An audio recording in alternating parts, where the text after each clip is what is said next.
Glamorous ಅಂದ್ರೆ ತೆಳ್ಳಗೆ ಬೆಳ್ಳಗೆ, ಆದ್ರೆ ನಾನು ಹಾಗಿರ್ಲಿಲ್ಲ. ಮಿಡಲ್ ಕ್ಲಾಸ್ ಫ್ಯಾಮಿಲಿ, 30 ಕೆಜಿಗಿಂತ ಕಮ್ಮಿ ಇದ್ದೆ. ಅವಕಾಶ ಬೇಕು ಅಂದ್ರೆ ಎಲ್ಲ ಕೂಡ ದಾನ ಮಾಡಬೇಕು.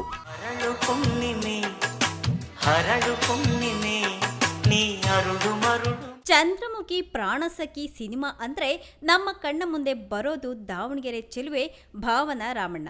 ಕೆಲವು ದಿನಗಳಿಂದ ಸಿನಿಮಾಗಳಿಂದ ದೂರವಾಗಿದ್ದಂತಹ ಭಾವನಾ ಈಗ ಮತ್ತೆ ಸಿನಿಮಾಗಳತ್ತ ಮುಖ ಮಾಡಿದ್ದಾರೆ.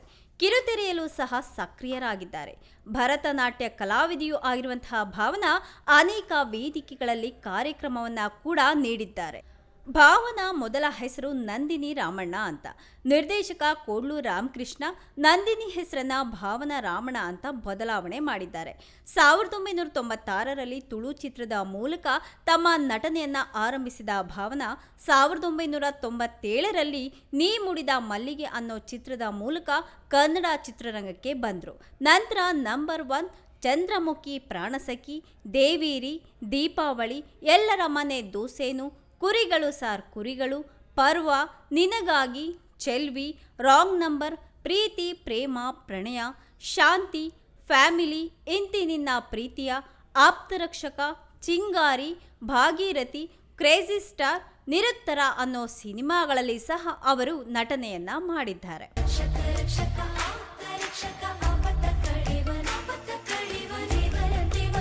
ಇನ್ನು ಹೆಣ್ಣು ಅಂದಾಗ ಕೆಲವು ಸಮಸ್ಯೆಗಳು ಬರೋದು ಸಹಜನೇ.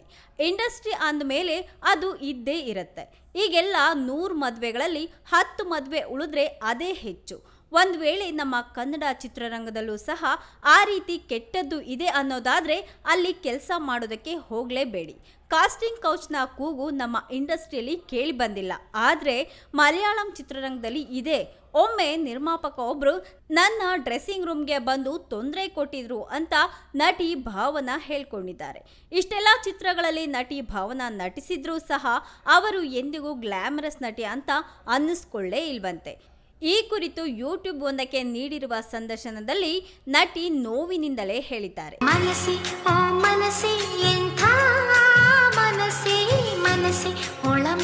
ಗ್ಲಾಮರಸ್ ಅನ್ಸ್ಕೊಳ್ಬೇಕಂದ್ರೆ ತೆಳ್ಳಗೆ ಬೆಳ್ಳಗೆ ಇರಬೇಕು, ಆದರೆ ನಾನು ಹಾಗೆ ಇರಲಿಲ್ಲ.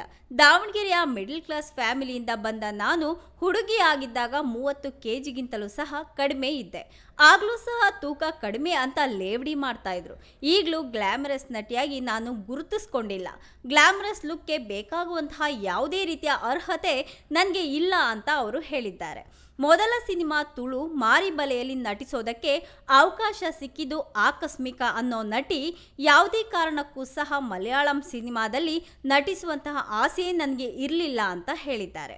ಇದು ಪ್ರತಿಯೊಬ್ಬ ನಟಿಯ ನೋವಿನ ಕತೆ ಅಂತ ಭಾವನಾ ತಮ್ಮ ನೋವನ್ನ ಹೇಳ್ಕೊಂಡಿದ್ದಾರೆ.